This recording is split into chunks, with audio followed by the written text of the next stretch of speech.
the arrest warrant is enforceable. Based on all these four basic premises, I would like to confirm: one, the Philippine law enforcement agencies, which would include the PNP, the National Bureau of Investigation, are now tasked to effect the arrest of Senator Bato de la Rosa. Matapos ipag-utos ng Department of Justice ang pag-aresto kay Senator Ronald Bato de la Rosa, may 4 na bahay na ang sinalakay ng mga kawani ng PNP Criminal Investigation and Detection Group at National Bureau of Investigation. 2 ang sinalakay sa Parañaque City at tig-1 naman sa Bulacan at Angeles City sa Pampanga. Pero hindi natagpuan si Senator Bato sa mga ni-raid na bahay. Sa pahayag ni PNP CIDG Director Police Major General Robert Morico II, sinabi nito na ang naturang operasyon ay bahagi ng kanilang commitment para hanapin ang mga pugante na nagtatago sa batas.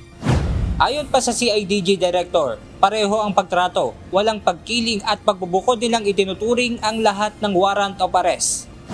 Samantala, inirekomenda na rin ng PNP CIDG na sampahan ng reklamong obstruction of justice si Senator Robin Hood Padilla.